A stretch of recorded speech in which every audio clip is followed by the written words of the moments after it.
Good evening, Felipe, Fernando. Yes, we were speaking about day 1, day 2. Yes, day 3. I'm just gonna shade here a bit. It's getting warmer. 1 second. 1 second.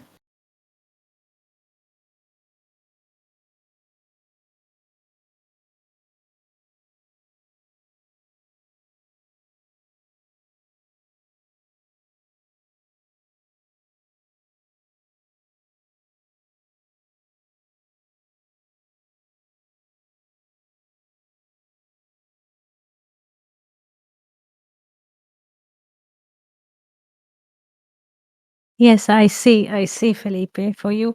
But before we enter the species, yes, the 3 patriarch, there's also a graph, a sketch by Weinreb in chapter 1 in his book. Yeah. Cindy, good morning. Good to see you. Yanis, good evening. Yes? When we look at the species, the first 3 days or the first 3 species, as Deuteronomy 8:8 said, the land of wheat and barley and vine. Wheat is gold, associate with the element of fire, the fields of gold, the fields of wheat. Yes? Go forward all the time, never being stopped. Yes? Barley is associated with the passivity, with the left side. Yes? And vine with day 3. Because we have a split, we already have the process in time.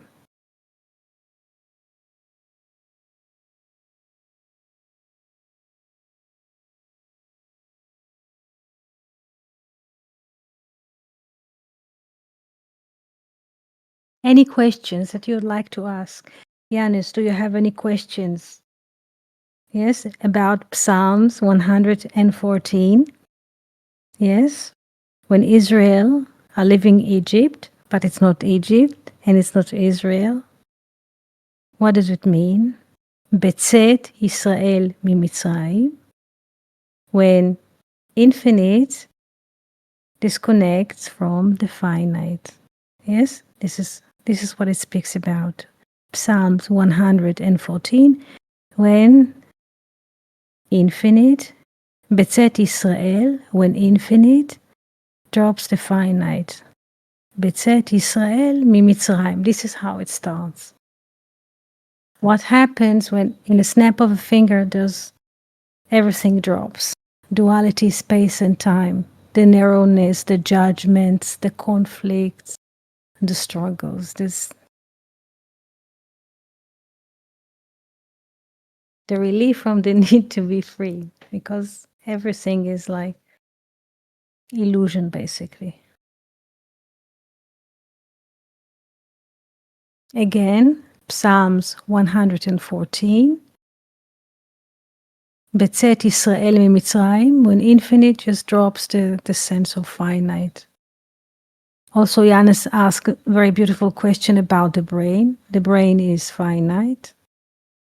Yes. So we take this narration of the brain to be the absolute, when the narration of the brain is finite. So we take it as a true story, but it's not. Yes? When infinite, in the poem Tree of Life by Luria, when infinite consigns itself to the center, there's a space and there's the creation of space and time, and then comes finitum, finite. But in a way, the infinite always hides behind the finite. And we take the finite to be absolute, and we are taking the bullshit of the brain 24/7 about our narration, our positions to be the truth, but it is finite. The brain is a finite. And we take the speech of the brain to be the absolute, which is not.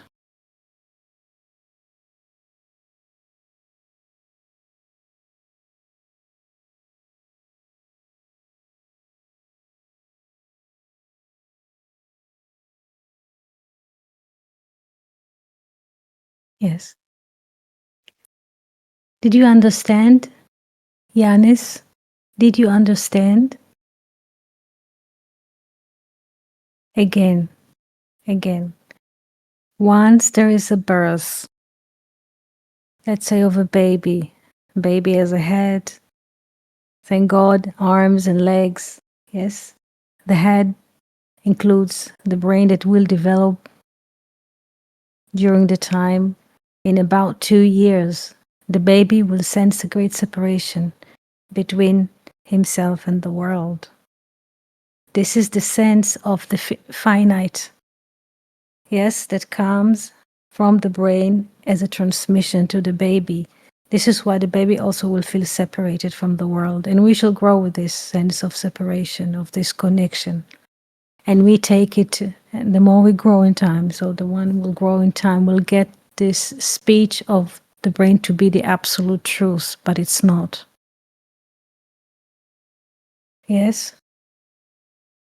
Because what the brain does, and you can experience this every moment of your life, once there is a moment in time, immediately the brain offers a parallel picture, which will always stand against what is happening in time and offer a parallel picture which is either located in the past or will be located in the future.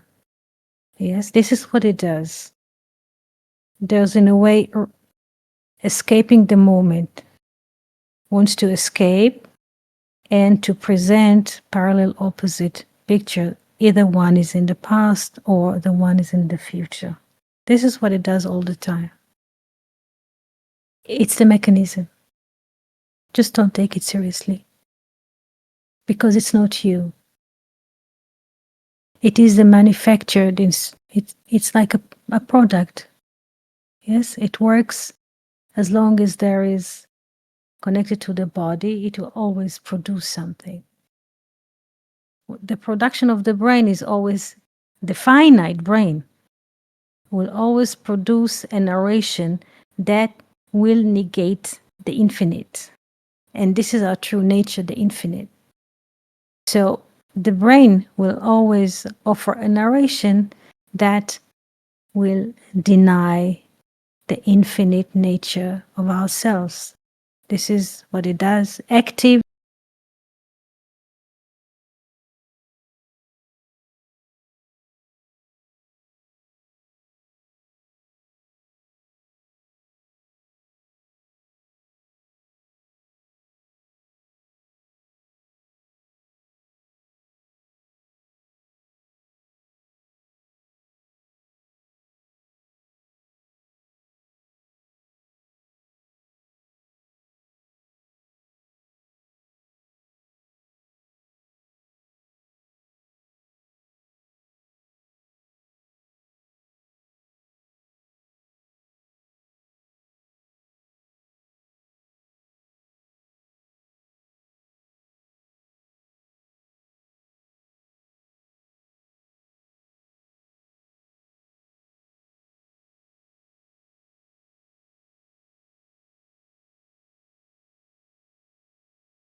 Hello, can anyone hear? Is there a sound coming? Can you hear? Yes? Thank you. Thank you for asking. I didn't notice because it says green all the time, so I don't see. There was a beautiful article that I read last night. I tried to share it on Discord. It didn't work technically. There was a man in England. He was experienced a bicycle accident, and he got his head injured. He was, how do you say, delivered to hospital, and he fell into a coma, a deep coma, for a while. And the doctors tried to ease the situation, so there was a lot of pressure on his skull because of the falling and the beating that he got while falling. So the doctors tried to ease the pressure, and they did an operation that will ease the pressure inside the skull. Anyways, the man went into a deep coma. One day, he walked up from the coma and he told the team of nurses and doctors around him that he has a friend, lady friend, and she is pregnant. Please pay attention to the details. Hello, Gladys. Speaking about England. Yes, the story of Alpha. The story of Alpha. Now we're sharing the story of Alpha. I hope you have a good weather in London today. So a guy named Alpha used his bicycle in England. There was a bicycle accident. He got his head hit. He was delivered to hospital and he fell into a coma. And the doctor tries to ease the pressure from his head, and they did some kind of a procedure to reduce the pressure. Anyways, the dude went to a coma and woke after a while. And he tells the team around him, the doctor and the nurses, that he has a girlfriend and she is happy to be pregnant. And they are expecting twins. This is what he tells the doctor. His girlfriend is pregnant with the twins. He has already the scan from the doctor. He tells the doctors that he has the picture. How do you call it? When you go to the doctor and there's like beautiful pictures of the twins inside the womb. So he tells the doctors that his friend is happy to be pregnant with twins. He has also the pictures. And it's a boy and a girl. Yes, it's a boy and a girl. And he knows already what are the names of the twins. Yes. And he works. Yes, or he was interviewed for a job interview. This is what he tells the doctor when from coma. You can find the story. It's a story of Alpha. His name is Alpha. And he tells the doctors that he was going to an interview in the MI6. MI6. And so he continues with the story. There are more details, but those are the basic two themes. There are many more details. One about the fact that he has a girlfriend. She is pregnant with twins, boy and a girl. He has the pictures of them in the womb. He knows their names. She does not know them yet because he knows better than her. And he was going for a job interview, already working with the MI6, and so on. And people just, because he fell into a coma, so people are just writing the details. Nobody even questioned it. Until he was mentioning the story, because they could not locate also the girlfriend also. Until he went to a detailed story about his interview in the MI6. That, according to the doctors and the nurses, could never have happened because in the 1st of January 25, there was a holiday. There is a Christmas, New Year holiday, and the MI6 could not hold any job interviews. So this detail is not right. He was not going to a job interview in the MI6. So, and they operate few people around him to see what is happening. And there's a lady at the end of the article, she was saying the brain, yes, since there is a lack. He went into a coma for a while. So the brain invented a story. And part of the story that his friend is pregnant. Look how does it go? It's very interesting. His girlfriend is pregnant. Yes? But pregnancy is already due. 2. Yes, the mother and no, she's pregnant with 2, boy and a girl. And she does not know the name, but he knows. So this is quite interesting. But after this, slowly they shared with him the fact that in 1st of January 2025, the MI6 was not working because it was a vacation between the years or so. He started questioning what his brain or his mind telling him about the truth. And he was stepping back. This is a very interesting story about Alpha.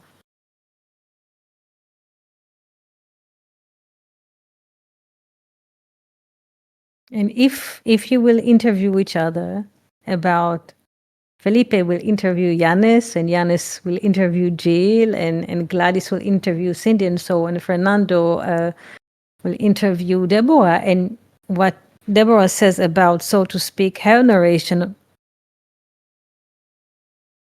Don't trust this narration. This is a very good example how the brain just playing creates all kinds of parts, connect them together. Life, it was a true reasonable story. Isn't that reasonable that a man and a wife, or a dude and his friend, will unite and she might pregnant? There is a chance. Yes, there is a chance that she might be pregnant. There is a chance also that she might be pregnant with twins and so on. It's reasonable. It's not unreasonable.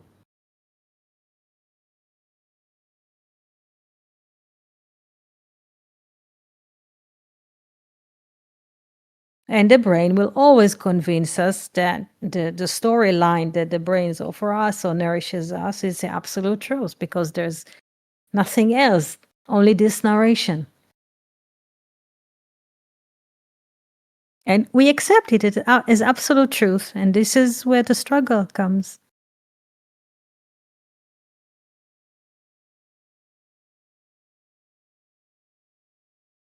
It's a closed circuit. Man and himself doesn't mean man and woman, or human and his brain is a closed circuit.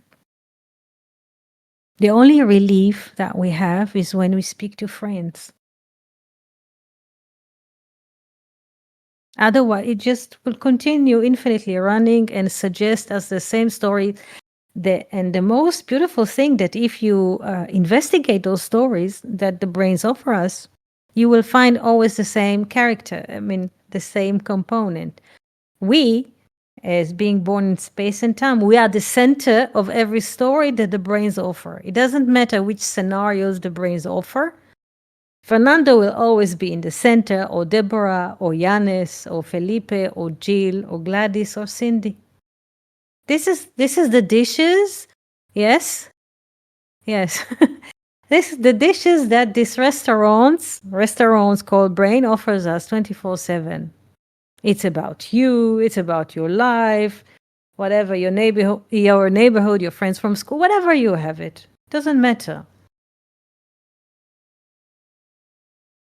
And it's not. But we take it to be absolute truth, and this is why the suffering comes. It's a great manufacturer of suffering. The brain is a machine. Yes, you could say. Yes, Yanis, you could say. Some people like to use the word. Some people are afraid to use the word ego. Yeah, this is what it does. Yes, because this is the brain. Yes, is the identification. Yes, this is the machine that identifies. Yes, connects all those details to be Yanis and Felipe and G and so on. Is the doer, or the doer, the ego, yes, the self as identity, and so on. There are many names, yes, but this is the limitation. This is the limitation. It will always offer us a story that the name is in the center. And it doesn't matter which name. Yanis, Felipe, John, Peter, Paul, Mary. The narration of the brain has a concrete work ethics. The name is always in the center. Now replace the names, and you will see that there is no really a difference in the story making in Jan's brain, in Felipe's brain, Jill, Gladys, Cindy, Fernando, and Deborah. It doesn't. You can change books in the library. Yes, you can. It's the same thing. It's always about Deborah, and it's always about Fernando and Yanis. There are there aren't any characters, and even in there are characters in the story. It's always Fernando against X, Yanis against Y, Felipe against Z, Jill against B, Gladys against C, and Cindy against D. This is all the time the echo chambers inside. So it's pretty boring and it's fermented. It's also exhausting. Nothing new can come out of it. They have a beautiful parable in the literature about the dog. Even if do you have dogs in maybe your friends have like dogs, or you even in the garden, I don't know. The dog sometimes can eat its vomit. Have you seen that? That some animals, some part of them dogs, if they vomit, they licking the vomit. Have you seen that or not yet? About dogs in the movies, or you have next to you. You have seen this, yes? The dog eats what? It's vomit. And what does man do? What does man do? Isn't the same? Eats the same food that the dog called brains vomits 24/7, and you eat it. And you eat it and you feel bad, but you eat it. And you eat it and you almost, yeah, and you eat it. It's just horrible, but you eat it. You take it as absolutely truth and great nourishment because my brain produces it. Lies on lies on lies. And then there's a suffering on top of it. Just don't take it seriously. Cannot be. Any questions? Deborah, Cindy, Yanis, Felipe, Jill, Gladys, Fernando, any questions?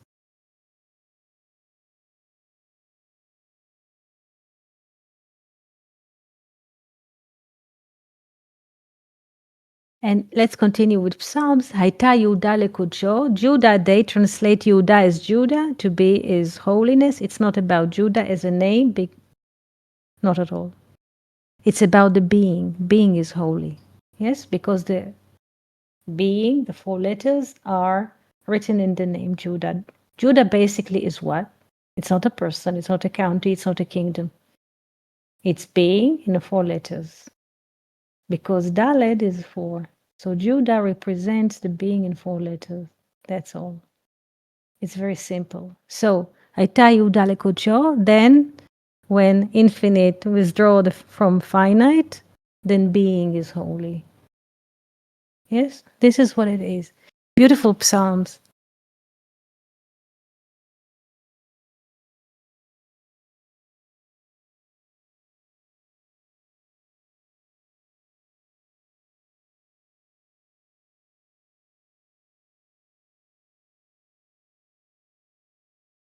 Questions, Gladys, Jill, sharing, Felipe, Yanis, Cindy, Deborah, Fernando, any sharing?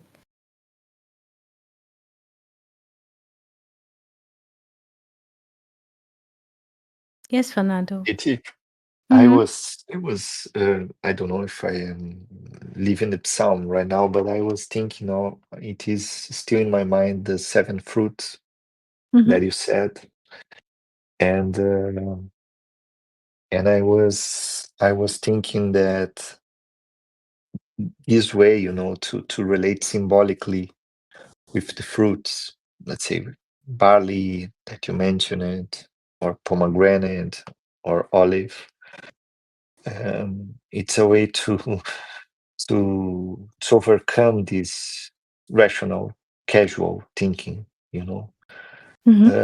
because you are relating with something that is beyond what is this casuality, the things that you see that is happening. So let's say in the moment that you engage in Shabbat, or in the moment that you engage in poetry or reading, or I don't know, but if you have this symbolic act, a conscious symbolic act, it seems that you are linking with something that is beyond, beyond this struggle. It is not the complete unity yet. It is not like the non-dual perspective that is, that is beyond, even beyond the 7 species, let's say. But it's a way to overcome it. I don't know what you think about this. Yes, because it takes us from it's a great question, or phrase, because it takes it's like a snap of a finger. It takes you from this rational, linear, causal thinking, because when we speak about the dimensions of the 7 fruits or the species or so, it's completely different. It's a different realm.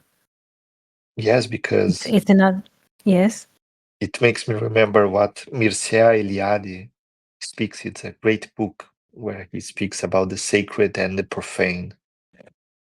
And he claims that once you have this sacred relation with something, it becomes something, another thing.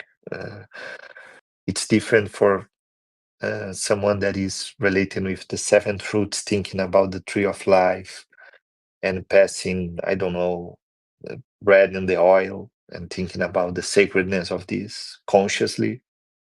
It's totally different. It's a different realm from somebody that's just eating a bread, amorphously taking it for granted, and so on. So don't know it. You just bringing these ideas. Yes, it's a vehicle. You can call it as a vehicle. Yes, it cancels in a way the space and time. Exactly. Is this. Yeah. It cancels. Yes. Yes, it cancels. It just cancels. I remember first time we baked bread at home. It was like, what? Such a bread can come from a seed of wheat. But this is a miracle. It's not for just what? Because what happens? What happens when you, let's say, just an example, when you bake bread at home? It doesn't have to be like huge portion or huge quantity, just even like 2 little lachmaniot, like little breads also. You expose to what potential, yes, Deborah, what potential is hidden in a grain of wheat. And this potential slowly is being exposed. So a grain of wheat is not nothing. And he says, what?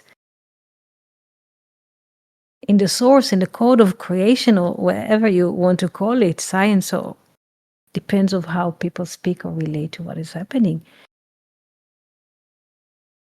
Was the intention, that this grain of wheat through millions of, or whatever, let's count, depends on where we enter to count, that from this grain of wheat, which has such a rough shell, yes, which is being removed, and then there's a process of milling it, and then you add to it water and yeast and salt and a bit of sugar, depends, and then you put it in the fire. And what? Something so complete comes, and you eat it and you feel one, There is no me in the world anymore. This is why Bethlehem is so important. When you eat a bread, there is no distance or hunger. What is hunger? A gap between one and the world. This is hunger or famine, a gap, a separation. Once you eat bread, there is no separation. So, and then you eat a bread that you baked at home. I said, this is the intention that is stored in a grain, little grain of wheat for millions of years, that someone in space and time will bake bread and what? You know, you don't go you can go to the bakery, what people do, and they wait in the morning. Bakery, if it's like winter, just something warm with a coffee, or even in the summer they go because it tasty, you feel good. But once you do this at home, what? All of this is being symbolizes or being stored in a little grain of wheat. And humanity through the generations discovered or being exposed to the revelation of a grain of wheat. And then there is no separation between me and the world. We can make bread at home. This is so important. Until there's always wars here. But in the last autumn, we started baking at home. It was like I say, coincidence. There was a video offering, and Anders said, let's try it. And suddenly we found ourselves baking bread because it was very dangerous to leave the house, to go to the supermarket, because there was constant bombing us. And when you eat bread, you don't feel any more distance from the world. You don't feel animosity. You don't feel of missing out that the world is there and I'm here, all this narration. Yes. And more than this, you look deeply and you say, what? This is the intention, that this little grain of wheat will store such a potential in it? And this is only in a grain of wheat. What happens when you go to see the pomegranate? There's a beautiful series of picture of pomegranates here now. They're being ready before Rosh Hashanah comes. The sun is very good to cook the fruit, so to speak, until it's the harvest. When we see the Christmas tree, when we decorate the Christmas tree, there's the beautiful pomegranate, but basically it comes from here. And it doesn't matter if it's a mango or avocado or a wheat or a barley. This is the intention. And every fruit in its season. Yes? Now in the summer, there's a lot of fruits because it fits. This is the nourishment that fits the season. It's light. It doesn't warm you. It keeps you fresh. It has a lot of water. And so when you look at it, you say, what? It's a bit, yes, to look at life as we are, humanity is the center of it, but still, it's with a lot of wonder. From all this galaxy, from all the whatever is happening around, there is one planet on which life for human is possible. And great miracle is happening. From a grain of wheat, you can bake bread. So the unity that we mentioned in day 1, Yom Echad, is reflected once you sit and eat the bread. That there is no separation.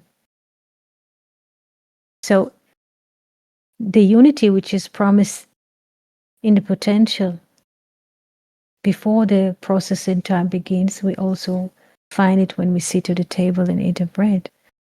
The unity.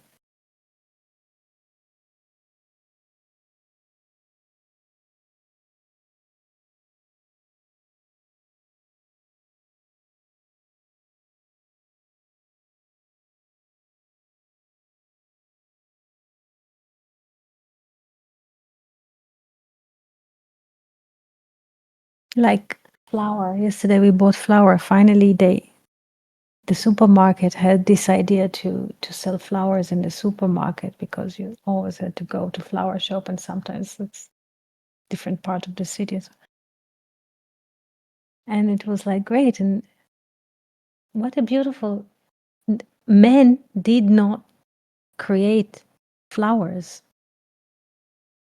Man claimed that he is a creator of a video, that he has this idea or whatever, but look at the flowers, they're growing in the season.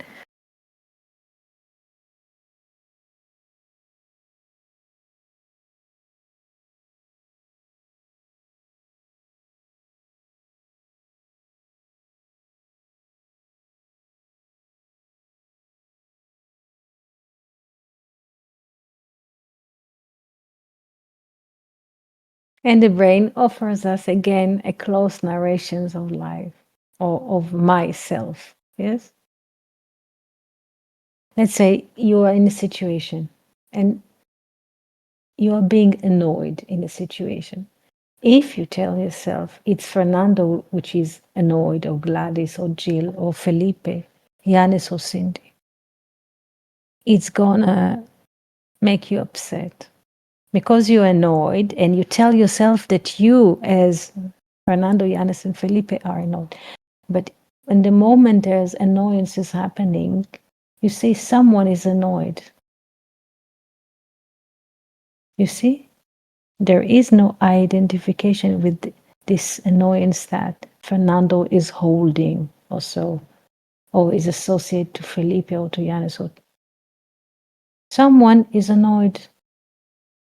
It's not, there is no need to make or to claim any identification, because what happens, and this is what the brain does all the time, it's create association and attachment to what is happening. If there's annoyance, it is me who is annoyed. If there's happiness, is me who is happy. If there's sadness rises, is me who is sad. And now it's all of those things are happening, and guess what? There is no me to claim it.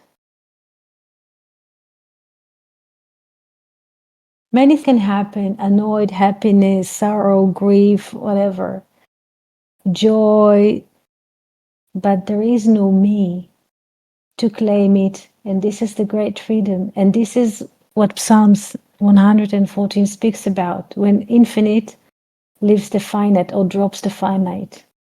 The identification with the self, yes, being created or associated with a body that was appearing in space and time.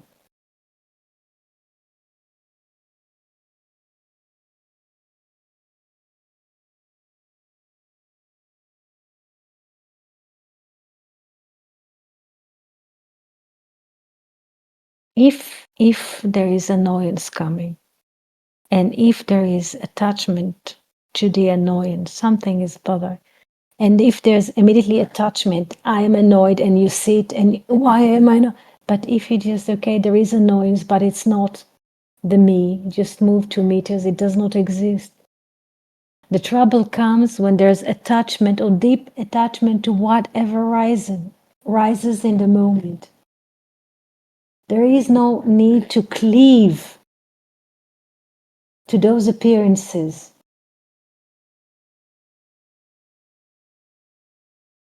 And we say, oh, it's bad. And they start the story, yes? And it's bad that I'm annoyed. No, you're not annoyed. There is annoyance. There are too many people standing in the sun waiting for IKEA to open or to close. And this is it. Those are the conditions. It's not private. When people identify the conditions with a self or a me that sits in the middle, it's a problem. But if it's just, this is only appearance in space and time, it has nothing to do with the infinite. This is a completely different story.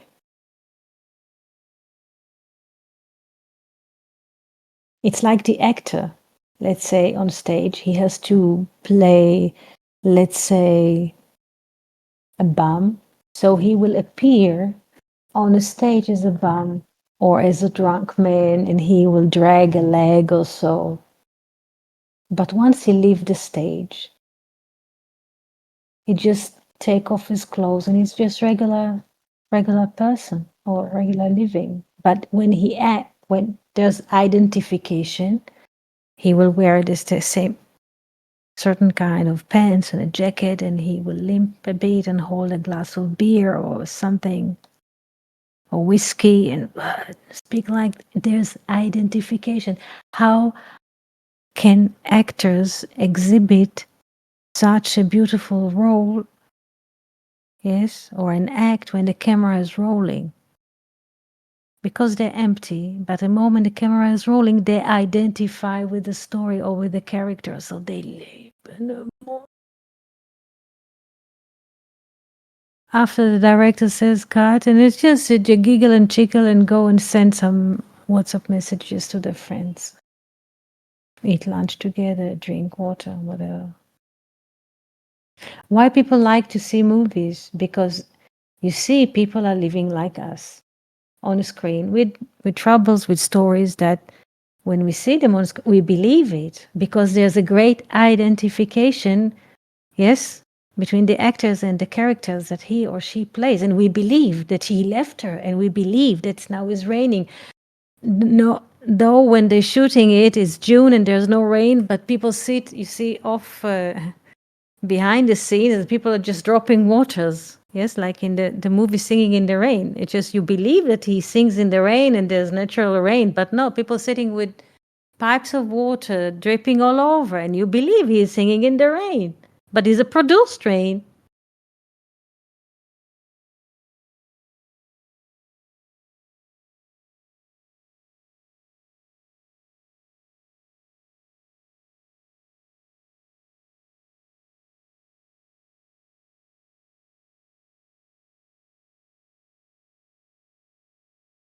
A beautiful day. It is so hot. We met a neighbor. She already informed us it's a great danger to be out today, and she hopes that we don't go for a walk in the sun. It's a great heat wave at the moment. And it happened to be that we went into a center that by chance we weren't supposed to be there, but it happened to be. Yes, here too. Yes, also all over the place in Greece. And so it is the hottest week in the whole year, I guess. This is what people say. And we met a lady that she helped us with the paperwork when we came from Germany to Israel. And I just stopped to say thank you. I remembered her name. She has a name of an angel in Hebrew. And I say, thank you, Ariella. Her name is Ariella. Ariella, thank you so much, because it was a long procedure for many, many years to get the papers. And I told her, and more or less the details, and she immediately got the language from her side, a procedure, because it has like formal names. And I said, thank you so much, all of those years. And I told her, I spoke to you from Berlin, and you answered the phone in Israel, and we came here, and you received us in the office, and so all of those years, and we got the permission, all of this, and I would like to say thank you. You have a name of angels. And I told Andre from the beginning, this is like, I know it's just to go through a paperwork of many years and interrogations and cross-examinations. You don't want to even to go into it, what we had to cross here. But once I heard her name on the phone already from Berlin, and I said, it's a name of an angel. And today it happened to be reality brought us together that I could say thank you. And Fernando was speaking about non-linear thing, when you don't like look at the visuals or so, but maybe beyond. And she was so shocked. She said nobody speaks to her like that. And I told Andre, I told her. I told him about her.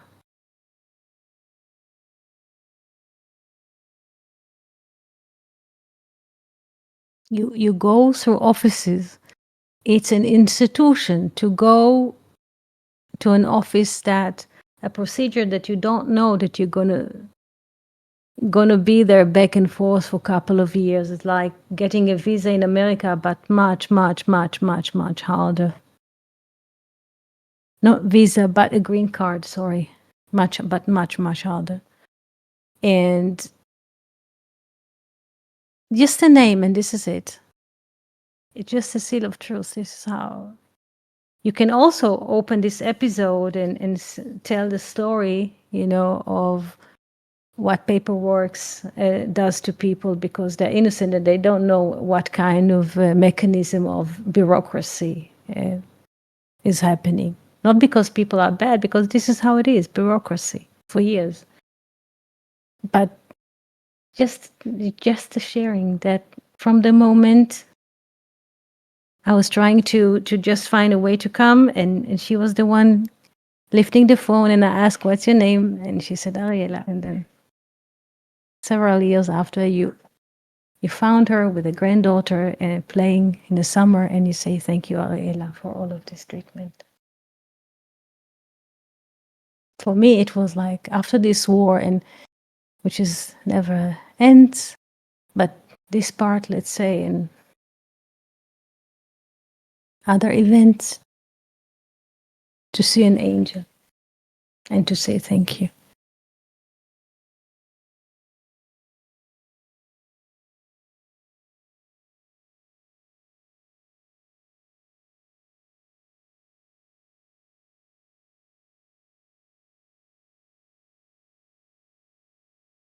Questions? Yanis, Felipe, Jill, Gladys, Cindy, Deborah, Fernando, any question? So you could look at life through the lens of the bureaucracy, or you can look at life from the angel perspective. It's different. Hello, Eti. Hello, Felipe. How do you do? I'm fine, Eti. Thanks. I'm happy to be here. Happy to hear. Yesterday, I heard a session I couldn't be present. It was really inspiring and beautiful, Eti, and just wanted to share that we feel grateful for um, this way of this lens that we can look at life in a simpler way, and slowly we feel this light, the light of not worrying so much about details, and this part of the detail caught me because it's a way very simple to speak to people. When you are too much attached in details, it's a sign that you are a bit far from unity, from uh, easiness, from relax, and from life. So just wanted to thank you, Eti, for the session and greet all the friends.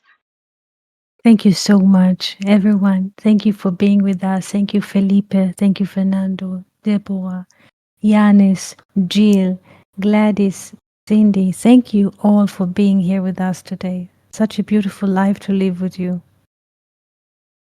Toda and shalom, and we shall meet here on Saturday at the same time. I hope you have basically it's Wednesday today, so tomorrow. Yes. Sorry, I'm not synchronized yet with No, it. when I'm you not forget synchronized. time and space, Yeah. it will. Because me, yeah. Anyways, there's a gate No for problem. love, you say, yes? Yes. Yeah. So tomorrow at the same time. Okay, Yes, of course. Yes. I hope to okay, to bake a to be cake here. until tomorrow. Yes. Yes. Thank you, dear. Thank you so Thank you, much. friends. Shalom, shalom. Yeah, love you all. See you soon. Yeah, Bye see bye. you.